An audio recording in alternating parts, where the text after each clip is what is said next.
Thank you so much for attending this. Kaya na kayo wala. Sila ang may ano nito eh. Kami lang yung lupa. So, i-dedicate natin sa Lord to kasi ang success ng business is not in our own efforts, no? Even our wisdom or capability. No, it depends upon the Lord. Kapag si Lord ang mag-bless, magpala, talaga magpa-prosper. At kailangan natin malaman na how God prosper the people in their business, no? Psalms 127,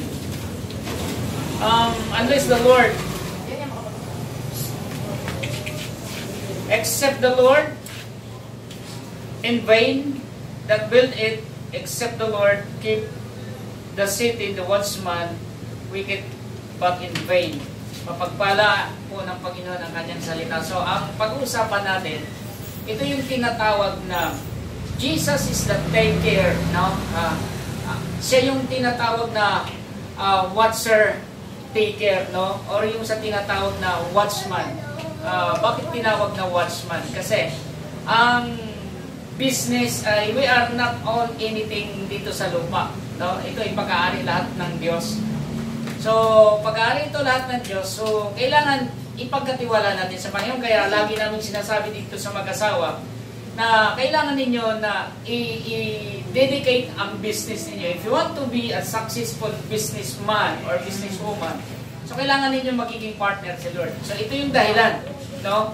Bakit itatalaga natin sa araw na ito ang commercial building nito. Now, salamat sa Panginoon. So, huwag natin kalilimutan, the Bible ay mayroong tinatawag na condition. What is the condition to prosper the business? Ito yung number one. Natandaan ninyong mag-anak at maging kayo na natirito. Ang sekreto ng pag-unlad or yung pag-prosper ng business is you have to be faithful. No? Kailangan na maging tapat kayo sa Diyos. Kasi, kagaya ng sinabi ko, ang kabuhayan ito ay hindi natin pag-aari. Ito yung tinatawag na pinagkatiwalaan lang tayo ng Diyos. So, yung pinagkatiwalaan tayo ng Diyos, so kailangan natin na maging matapat tayo. So, pag sinabi natin faithful, so you have the obligation. Ano ba ang obligation ninyo sa Panginoon?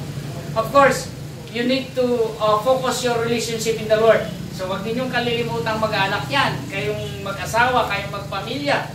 First, kailangan ang relationship ninyo sa Panginoon ay laging intact. Yes. Kailangan Ayaw ko ay born again. Born again po. Pastor po ako, ate. Ako po ay isang pastor ng simbahan. No? By the way, mga kabayan, mga kaibigan, mga kapatid, si ate po, tutukan mo siya ng camera. Si ate po, sila po yung may-ari ng lupa dito. At sila po yung ito dati ay anak ko ng pagawa nito. Sila po ay yung onon dito sa lupang ito at ngayon ay naabil ng mag-asawa kaya ginawang kastil, no? Milty at the same time yung pastry niya so nailagay na rito. So yan, tandaan natin. Kaya lagi naming sinasabi sa inyo, don't forget that your relationship in the Lord must be developed every time, no? So, huwag niyong kalimutan yan kasi yan ang sikreto ng pagtatagumpay. Secondly, ng pagtatapat niyo sa Panginoon, dapat yung obligation ninyo sa Lord, no? Na you have to separate what is in the Lord. No? Sabi sa Bible, what is Caesar, give to Caesar.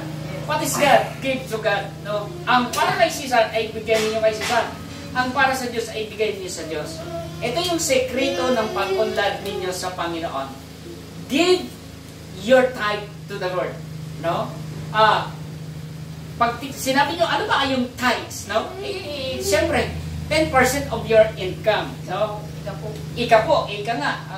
Salamat si ate, maraming alam talaga sa ano. Kasi ako po ay isa elder ng SDA Church. Yes. Salamat sa Panginoon, ano? So, kailangan doon ay magkaroon kayo ng time, no? Kahit ano man ang mangyari, just account your income every month, then separate it for the Lord, no?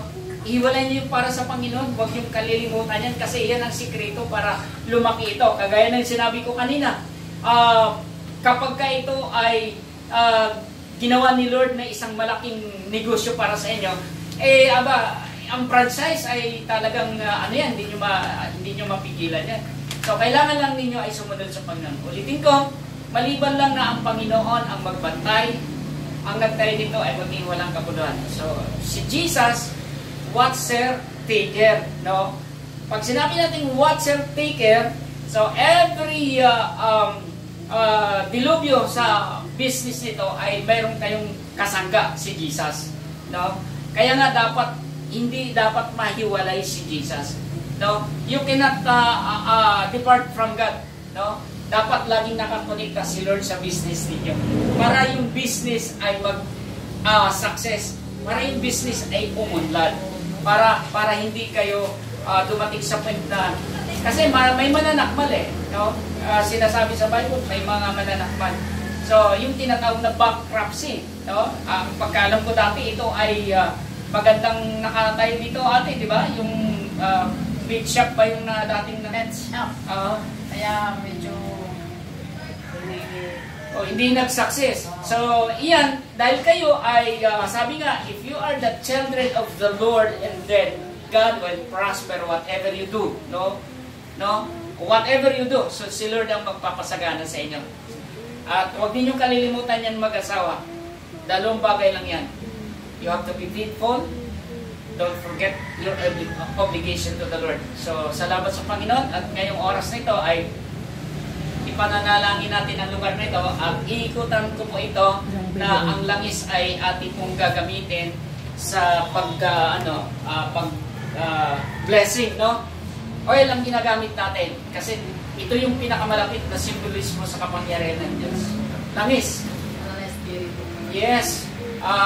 Ito yung kung mayroong mga masasamang espiritu, once na ibuhos natin to, and then ay i-clear ni Lord, lilinisin ni Lord ang lugar na ito. So let's pray. Lord, ngayong hapon, Panginoon, we are thank you, Lord God, so much.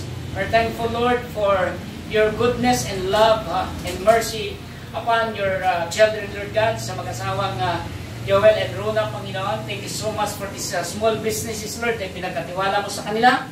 At ngayong araw na ito, Panginoon, because we believe, Lord God, that the prosperous business, Lord God, came from you, Lord. At naniniwala kami, Panginoon, na ngayong hapon, simula ngayon, ay marami kang gagawin sa kanila, Panginoon, na mas uunlad pa ng gusto ang negosyong ito sapagkat mula sa araw nito ay kalang tinalaga. At Diyos, amin po itong bubuhusan ng langis, just symbolizing of your power and authority over this building, Lord God. That walang anumang, Panginoon, na bankruptcy na darating sa kanilang negosyo, walang anumang masamang espiritu na makakagambala sa kanila. But then, Lord God, we believe that your protection will always be upon this building, Lord God. Salamat, Panginoon, ngayong hapon. Naniniwala kami na prosperity, Lord God, ay papadaloy mo sa mag-asawa dahil ka lang sinunod ang iyong kalooban at sila, Panginoon, ay nag-start na magbigay ng kanang ikapo, Lord God. Thank you so much, Lord, for your promises, O God. Those who obey the law of the Lord will prosper us. Salamat, Panginoon, ngayong hapon. Aking pinasasalamatan na iyong kabutihan, kapangyarihan sa lugar nito. At pagpalain mong langis nito, Panginoon, na symbol for your anointing, Lord God. The power of the Holy Spirit, Lord God. The power of fire. The power of fire, Lord God, ngayong hapon. Aming bubusan ang buong area nito. Thank you so much, Lord God, for the power and the authority that you can clear and bless this building, Lord God. In Jesus' name we pray. Amen and amen. Thank you, Lord. Salamat, Panginoon. Baby, tayo kami dito kasi may tayo, baby, ha? May dyan. Mamahawakan mo muna yun, ha? Doon kay tita, ikaw. Kay tita. Huwag ka susunod.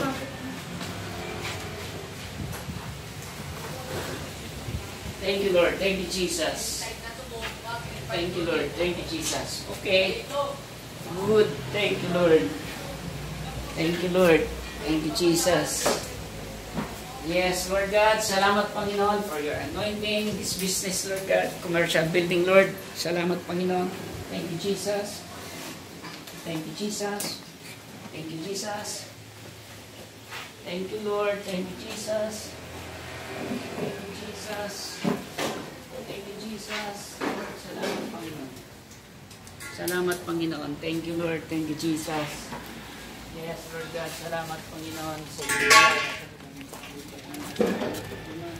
Let the angel protect sa area, Lord God. Salamat, Panginoon, Lord. Salamat. Thank you, Jesus. Thank you, Jesus. Thank you, Jesus. Yes, Lord God. Yes, Lord God. Thank you, Jesus. Yes. Yes, Lord God. Salamat, Panginoon. Thank you, Lord. Yes. Yes, Lord God. Ang dapat, ang galing ng matamang espiritu na lahat dito sa pangalan ni